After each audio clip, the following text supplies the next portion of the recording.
Desmond, that was a wonderful presentation. It really talks about the bidirectional translation, from bench to patient and from patient back to the bench. So looking forward to seeing how that plays out. Can you help us understand why the same genetic genotype, mainly the different phenotypes, why the same gene may show up in one family as dilated cardiomyopathy, another is hypertrophic cardiomyopathy? Yes, well, this is a very important question. And although there are no clear-cut answers, to a large extent, what we believe the cause to be is both the genetic environment in which a mutation is found. So what are the other genetic characteristics of an individual? Because obviously we're all unique, with unique polymorphism, unique variants that all come together and work together towards the phenotype, physiological or pathological. So the genetic environment in which a mutation is found will inevitably affect the ultimate outcome. So this will involve epigenetic changes, microRNAs, modifier genes, all these other parameters, as well as, to an extent, the external environment and how this may be affecting how our genes are expressed. Just quickly to add to this, the mutations which were found in desmoglin and desmoplakin in patients with dilated cardiomyopathy, this has never been described before to my knowledge, has it? And these are usually ARVC, and suddenly you find them in dilated cardiomyopathy. This is really exciting because so far we thought that there's very distinct genes and very distinct proteins that are associated with the different phenotypes. There's now some papers, very recent ones, that are starting to show some of the DCM genes, but not our specific mutations. These are brand new. Some of the ARVC genes to be associated with DCM. So this is very, very new. Thank you all the speakers and the audience for making this as an interesting event. My question goes back to Dr. Bono at the very beginning.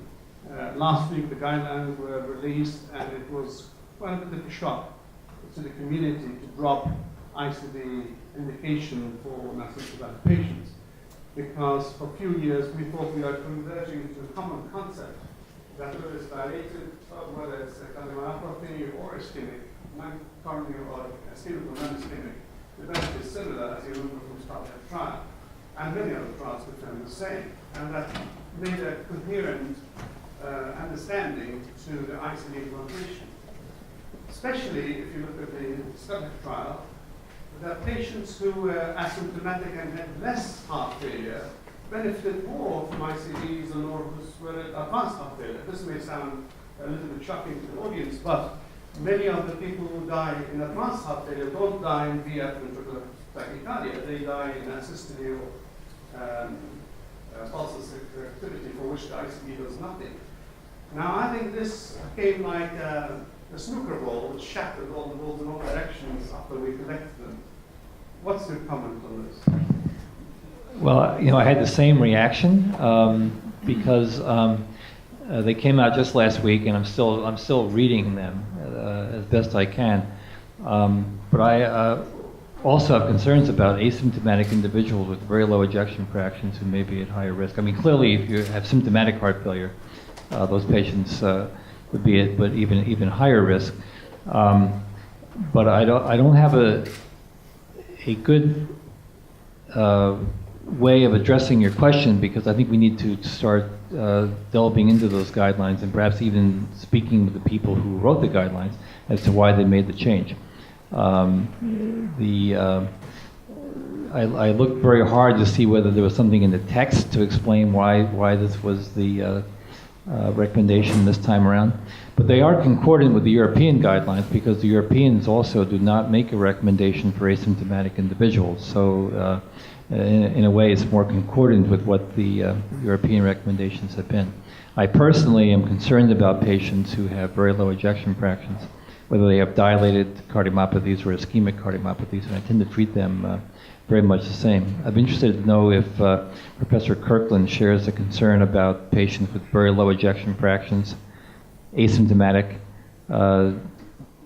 Do we continue to recommend ICDs for patients with ejection fractions less than 30%? even if non-ischemic?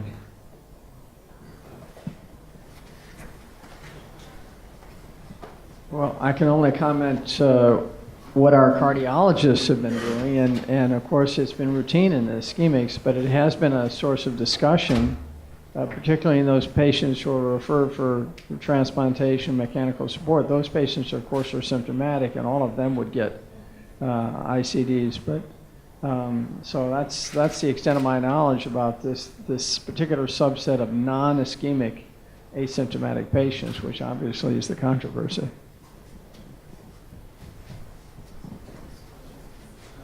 My name is Ridal Assad. I'm one of the electrophysiologists. Basically, also I deal with heart failure patients.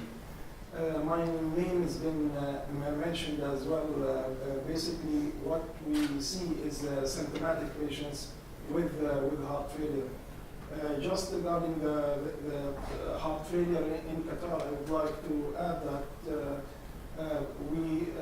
CRT, defibrillator, and ICD is one of the main therapies. Maybe you agree, it's the only therapy that proven to save life. Maybe this is a small group which needs to be studied further, but overall, ICD and CRT are the only standard therapy to save lives in patients with heart failure. Because Dr. Amr mentioned my name, but he did not give any breakdown of our activities in the hospital. I would like to mention that we have implanted here more than 125 CRT defibrillator. We are following them. We have seen 1,000 patients in the device clinic. We have more than 500 patients between ICDs and pacemaker, which we are following routinely.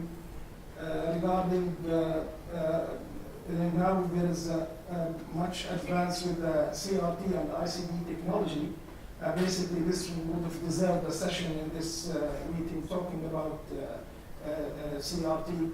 Regarding decreased number of admission, there are sensors now in the defibrillator that can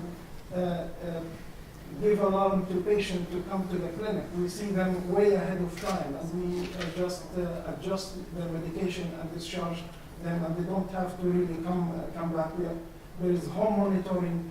There is a new technology of the quadripolar left ventricular leads, which really there is more evidence now they are quite helpful and superior in heart failure patients.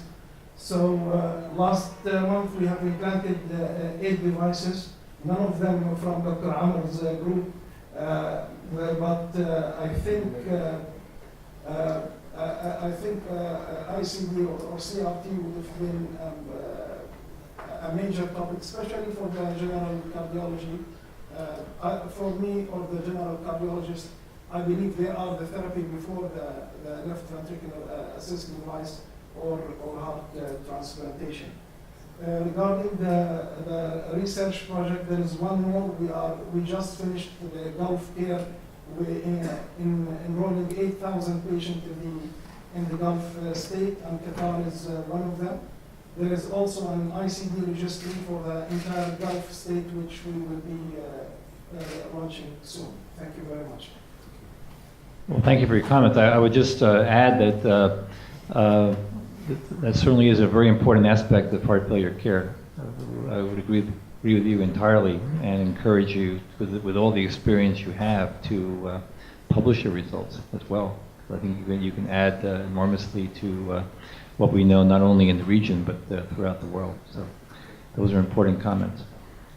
And perhaps maybe in a future session we have a session on electrophysiology and management of arrhythmias, and including heart failure. So we have a few minutes to go, but we want to make sure we have time for all the questions. Thank you all the speakers for the brilliant talk, Hassan Rafi, cardiologist. In terms of clinical application, where are we at now in terms of genetic family screening for patients with cardiomyopathy? Do we screen them genetically now in Doha? And also, where are we at with the mechanical support device for our patient at the moment? Yes. Well, that means I want to go on that, so you could answer it. Well, I don't know if it was this one, but we do extract here at the end, and well, she's actually, she probably can give you more details about it, but we ship them out and we do the sequencing outside of the. No, we actually have a sequencer over here, and where all this sequencing is transitioning here for the patients. But I guess your question was not whether we sequence, was more specific whether we sequence all the family members.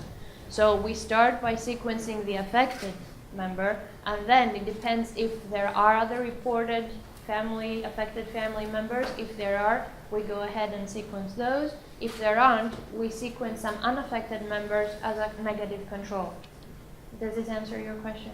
But I think the other point is if physicians have patients and they want to have the family screen, there's a mechanism for doing that. Yes. Exactly.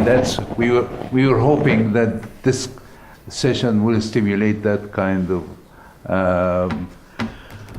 comments, because we do want to recruit patients with both hypertrophic and dilated cardiomyopathy, particularly that the evidence is accumulating that in the non-ischemic dilated cardiomyopathy, a very large number, Despina mentioned 50%, the number is going up. It could be with the inclusion of Titan mutations, it could be up to 65-70%. And we know that in this part of the world, with intermarriage, and that you can have a lot of genetic basis, we must get to the root of the problem. But we can only do that if we work together, and we have clinics now dedicated for both dilated and hypertrophic cardiomyopathy, and we welcome what you have just said. Just one comment about the arrhythmogenic right ventricular dysplasia, because it seems to me it's one part of. I had a couple of meetings with an electrophysiologist in the region from Egypt, from Saudi, from the Emirates.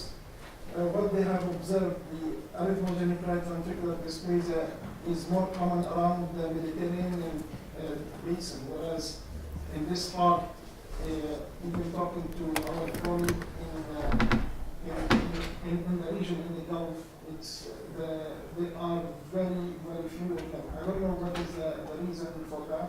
We have around 10 patients talking to Dr. Mirbat Al-Mu'adi in Shams. She said she sees tons of ARVDs, whereas in this part it is extremely rare. We have around 10 patients, but in this issue of the journal, as well as the previous one, but in this issue of the journal, there is an article on ARVD, and it's called Paradigm Shift, because of the difficulty of actually diagnosing patients with ARVC. And in the previous one, there was a global view or an incidence of ARVC, and it used to be said that it is a Mediterranean disease. Not so. It is found in Japan, in South Africa, in sub-Saharan Africa, everywhere. The question is how to diagnose it, because in the so-called occult stage, where there is pathology at different levels, you don't do MRI for every patient. And not all of them come with arrhythmias.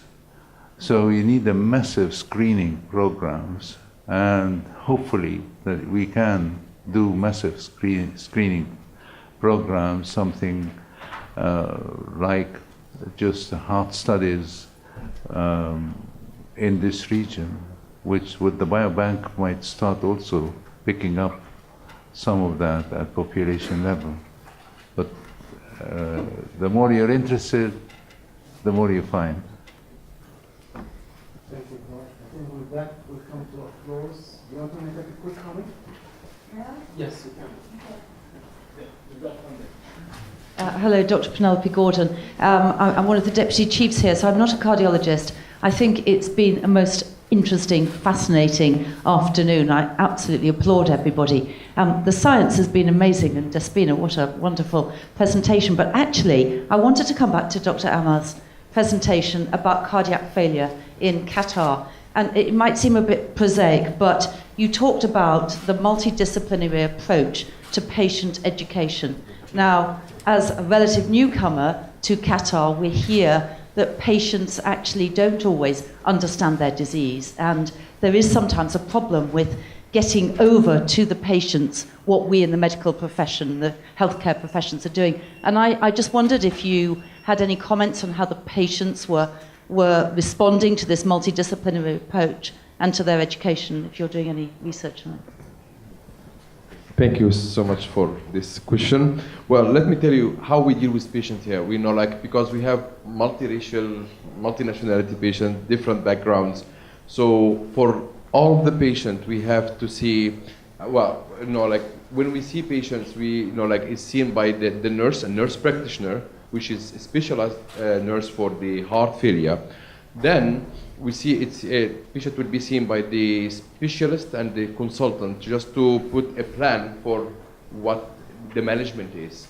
In the meanwhile, we ask the nutritionist and the pharmacist to sit with the patient to teach them about what food they can eat and how can they overcome that it's salt-free life from it, which is the most difficult thing to convince them it will be a salt-free diet.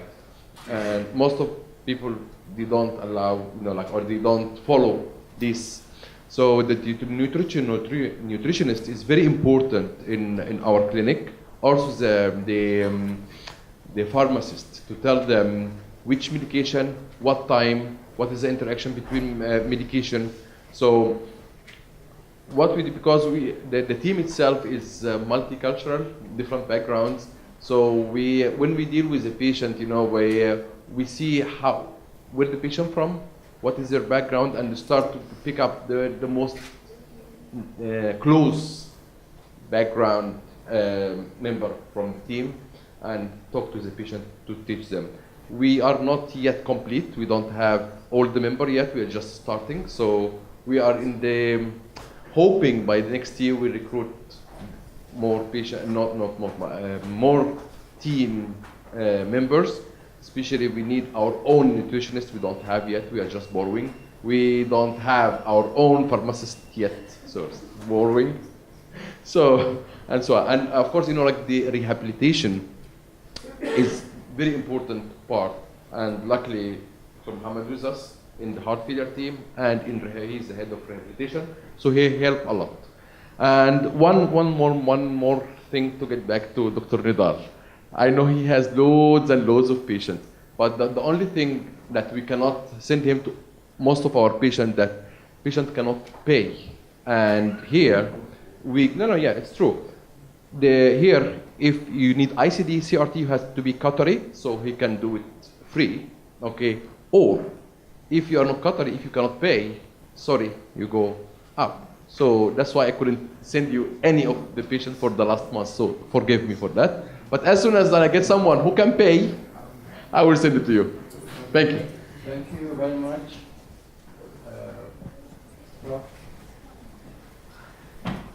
I think